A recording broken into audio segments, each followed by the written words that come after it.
Let me tell you a story. It's one that might feel, well, a little too familiar for a lot of us. It's all about kindness and boundaries and what happens when the cost of being the nice one just gets too high. So, our story starts out, really simply. There was once a girl. And this could be anyone, really. It could be your friend, your sister, maybe it's even you.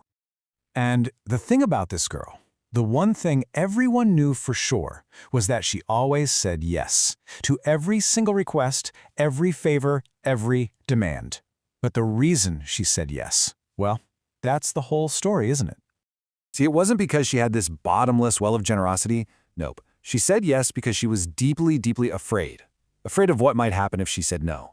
Afraid of disappointing people, afraid of any kind of conflict, afraid of being seen as anything other than helpful. And that's really the heart of people-pleasing, right? It's not really about other people at all. It's about managing our own fear. And when you're driven by that kind of fear, it builds your whole life for you.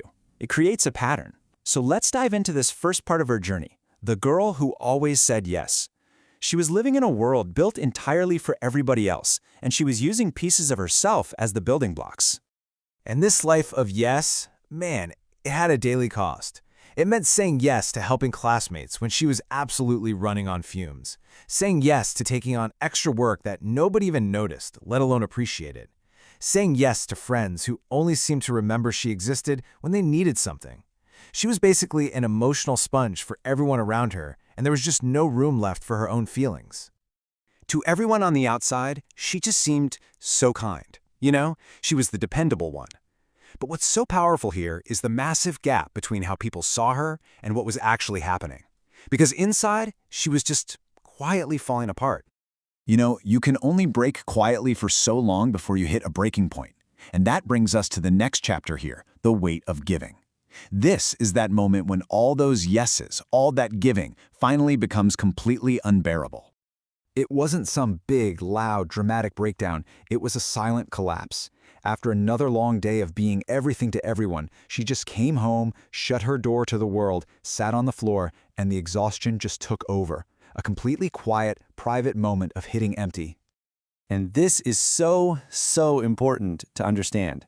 Her breaking point wasn't some huge, awful thing that happened. It was the crushing weight of 1,000 little things. The relentless, day-after-day repetition of giving away another piece of herself with every single yes. But you know what they say? Sometimes hitting rock bottom is the only way you find solid ground to stand on. And right there, in that moment of total depletion, something new started. A quiet revolution was beginning inside her. That night, she's looking at herself in the mirror, and she finally says the truth out loud. But she says it to the one person she's never been honest with, herself. Just 2 simple words that changed everything. I'm tired. It was the first time she had ever really, truly let herself feel it. And that little bit of honesty led to a big question. It wasn't angry, it was just curious. She thought, why? Why does it seem like everyone else in the world gets to have limits? Why can they say no to protect their energy, but for some reason, I can't? And that one simple question sparked a decision. This is where the whole story pivots. It leads her to her very first taste of freedom. And believe it or not, it's all powered by one tiny and, let's be real, terrifying word. The plan wasn't some huge, complicated thing. It was actually beautiful in its simplicity. Step 1, just try something new. Step 2, say a small, simple no.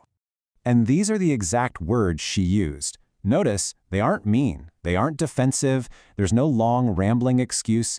It's just a polite, firm, and honest sentence. I'm sorry, I can't do that today. Okay, and this is the incredible part. The massive difference between what she expected and what actually happened. Her fear was screaming that the world would end, that everyone would be furious, that relationships would crumble. But the reality? Nothing catastrophic happened. In fact, she just felt a little lighter. That feeling of lightness was profound. It was a feeling of getting something back. By saying that one small no to someone else, she'd returned a piece of her own time, her own energy, her own self, back where it belonged. And that feeling, that's the beginning of the real transformation. This is the final chapter, saying yes to her life.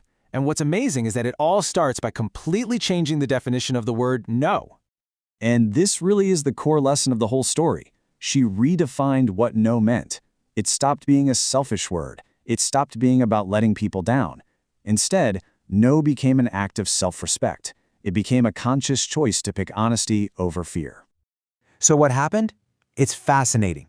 She didn't become a cold or mean person. She just became clearer. And she didn't lose everyone she cared about. Instead, the dynamic just shifted. The people who were only there for what she could give them, they just sort of faded away. And what was left were the people who were truly meant to be in her life all along. With this newfound clarity, her yes became so much more powerful. Because she was saying no more often, she could finally give a full-hearted, genuine yes to the people and the things that actually matter to her. Which brings us to the final, most powerful takeaway from her entire story, the day she finally learned to say that small but incredibly difficult word, no. Was the very first day she truly said yes to her own life on her own terms. It was never about rejecting the world. It was about finally accepting herself. And that just leaves us with one question to think about.